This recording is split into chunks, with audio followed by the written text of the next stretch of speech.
Bimbingan dan konseling atau BK di sekolah memiliki peran penting dalam mendukung perkembangan peserta didik secara holistik. BK diperlukan untuk membantu siswa menghadapi berbagai tantangan, baik akademik maupun personal, seperti masalah emosi, sosial, atau karir. Kehadiran BK di sekolah membantu siswa mengenali potensi diri dan mengatasi hambatan yang menghalangi pencapaian mereka. Bimbingan adalah proses membantu individu untuk memahami diri sendiri, lingkungan, dan membuat keputusan yang baik. Konseling di sisi lain merupakan proses interaksi antara konselor dan juga klien dalam upaya mengatasi masalah pribadi, emosional, ataupun juga sosial. Keduanya memiliki kesamaan dalam tujuan pengembangan individu, tetapi perbedaan terletak pada fokusnya.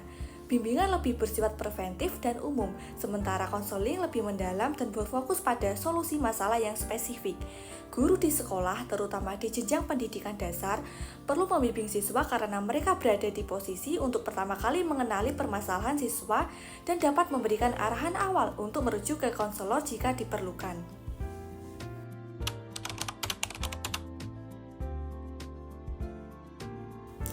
Urgensi bimbingan dan konseling terletak pada pentingnya peran BK dalam membantu siswa mengatasi masalah yang dapat menghambat perkembangan akademik dan personal mereka.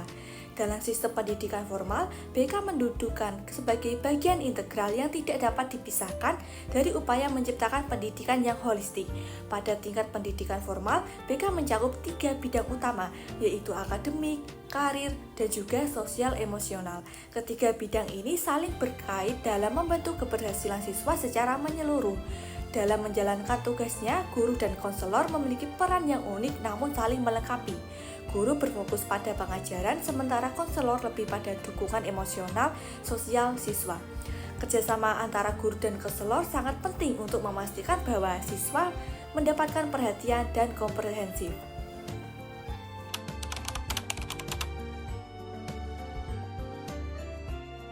Tujuan utama bimbingan dan konseling adalah membantu siswa mencapai perkembangan yang optimal, baik dari segi pribadi, sosial, akademik, dan juga karir. Fungsi BK mencakup aspek preventif, pengembangan, dan juga kuratif. Fungsi preventif bertujuan untuk mencegah masalah yang mungkin muncul. Fungsi pengembangan membantu siswa mengoptimalkan potensi yang ada, dan fungsi kuratif membantu siswa mengatasi masalah yang sudah terjadi. Orientasi BK sendiri berfokus pada kesejahteraan dan perkembangan siswa secara holistik yang mencakup aspek emosional, sosial, dan juga akademik. Dengan orientasi ini, BK berusaha memastikan bahwa siswa tumbuh secara seimbang dan mampu menghadapi berbagai tantangan dalam kehidupannya.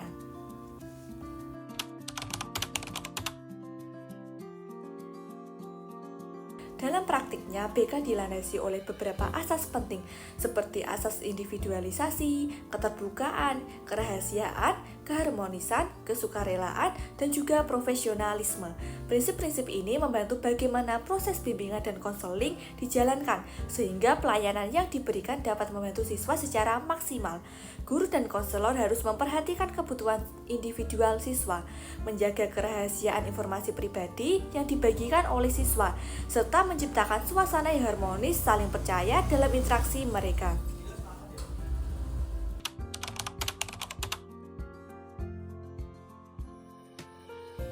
Sebagai calon guru SD, pengetahuan tentang BK dapat diterapkan dalam banyak aspek pengajaran dan pembinaan.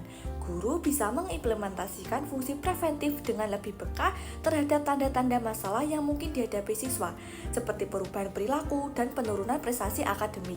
Guru juga bisa mendukung perkembangan siswa secara holistik dengan menciptakan lingkungan belajar yang mendukung tidak hanya aspek kognitif, tetapi juga aspek sosial dan juga emosional siswa.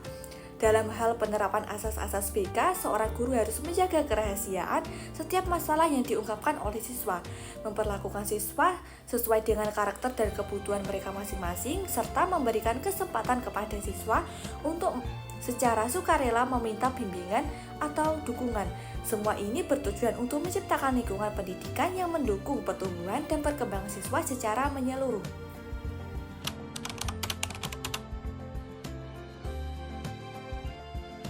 Profil guru yang berkualitas mencakup berbagai aspek, termasuk kompetensi profesional, pedagogis, kepribadian, dan sosial.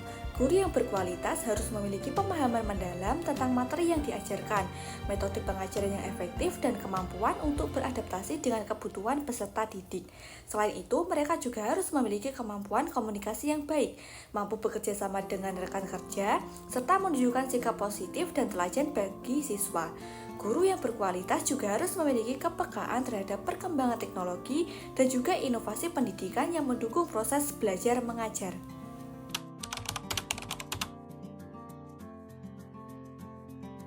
Sebagai calon guru SD yang berkualitas, saya akan mendukung kegiatan bimbingan dan konseling dengan menciptakan lingkungan kelas yang aman dan juga aman bagi siswa untuk mengekspresikan diri. Saya akan mengidentifikasikan kebutuhan emosional dan akademis mereka melalui observasi dan interaksi langsung. Selain itu, saya akan berkolaborasi dengan guru BK untuk menangani permasalahan yang mungkin dihadapi siswa, seperti masalah perilaku atau kesulitan belajar.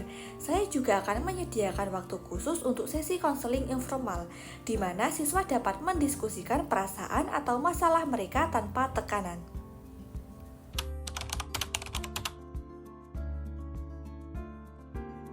Memahami karakter peserta didik sangat penting karena setiap siswa memiliki kepribadian, gaya belajar, dan juga latar belakang yang berbeda yang mempengaruhi cara mereka menerima dan memahami pelajaran. Karakter yang perlu dipahami termasuk motivasi, kemampuan kognitif, minat, serta kondisi emosional mereka. Untuk memahami karakter peserta didik, guru perlu melakukan observasi secara rutin, berinteraksi langsung dengan siswa, serta berbicara dengan orang tua atau wali murid. Dengan demikian, guru dapat menyesuaikan metode pengajaran yang sesuai dengan kebutuhan individu setiap siswa dan memastikan pembelajaran yang efektif.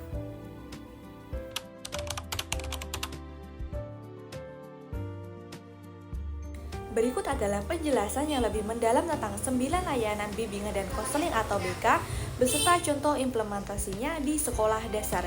Yang pertama yaitu ada layanan orientasi. Layanan ini bertujuan untuk membantu siswa baru beradaptasi dengan lingkungan sekolah. Hal ini mencakup pengenalan terhadap fasilitas, aturan, dan juga budaya sekolah. Contoh implementasinya yaitu ada hari orientasi, mengadakan program selama 1 hari di awal tahun ajaran, di mana siswa baru diajak keliling sekolah. Mereka diperkenalkan kepada guru, staf, dan fasilitas seperti perpustakaan, ruang kelas, dan juga ruang olahraga. Selanjutnya itu ada brosur pengenalan, menyediakan brosur atau panduan untuk siswa baru yang mencakup informasi penting tentang jadwal, ekstrakurikuler, dan juga kontak penting. Layanan yang kedua itu ada layanan informasi, memberikan informasi yang diperlukan kepada siswa tentang berbagai aspek kehidupan di sekolah, termasuk kurikulum, kegiatan ekstra, dan layanan dukungan.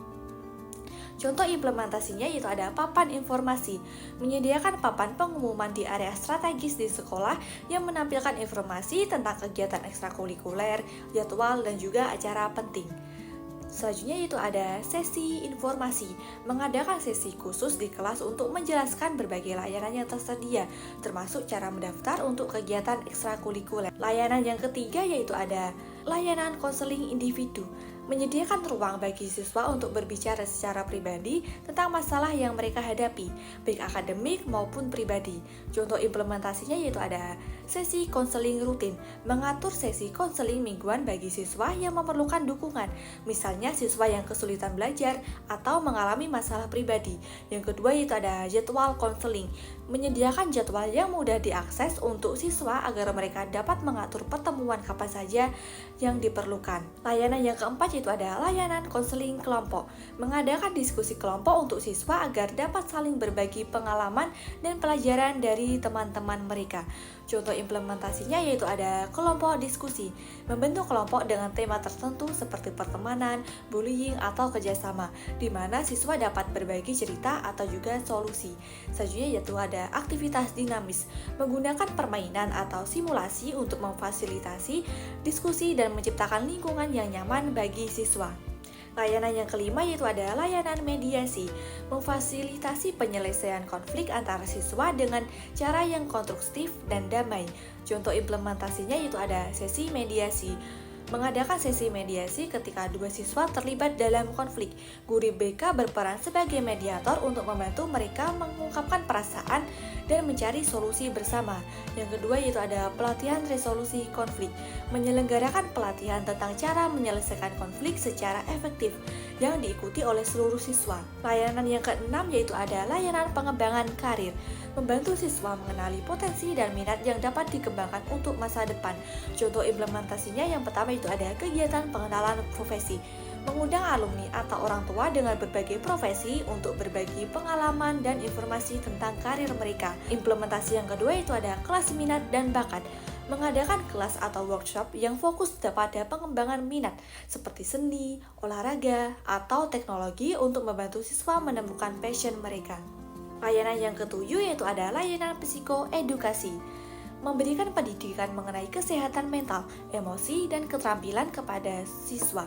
Contoh implementasinya yaitu ada workshop kesehatan mental, mengadakan workshop tentang cara mengelola emosi, stres, dan teknik relaksasi yang bisa diterapkan di rumah. Implementasi yang kedua yaitu ada pendidikan emosional, menyusun program reguler yang dapat mengajarkan siswa tentang kecerdasan emosional dan bagaimana mengenali serta mengekspresikan perasaan mereka. Layanan yang ke-8 yaitu ada layanan rujukan. Jika masalah siswa berada di luar kemampuan penanggulangan BK, maka perlu dirujuk ke profesional lain. Contoh implementasinya yaitu ada sistem rujukan, membuat sistem di mana guru dapat merujuk siswa untuk membutuhkan bantuan lebih lanjut, seperti psikolog atau konselor di luar sekolah. Selanjutnya itu ada kolaborasi dengan profesional, bekerja sama dengan klinik kesehatan mental lokal untuk memberikan akses bagi siswa yang membutuhkan layanan tambahan. Selanjutnya yang terakhir yaitu ada layanan evaluasi, mengukur perkembangan siswa baik dalam aspek akademik maupun sosial untuk menyesuaikan layanan yang diberikan. Contoh implementasinya yaitu ada kuesioner dan tes, menggunakan kuesioner untuk menilai kepuasan siswa terhadap layanan BK dan kemajuan mereka, serta tes untuk mengidentifikasi area yang perlu diperbaiki. Selanjutnya ada evaluasi berkala, melakukan evaluasi setiap semester untuk mengevaluasi kebutuhan siswa dan efektivitas program bimbingan yang telah dilaksanakan. Dengan implementasi yang tepat, layanan-layanan ini dapat diberikan dukungan menyeluruh bagi siswa, membantu mereka tumbuh dan berkembang dalam lingkungan sekolah yang positif.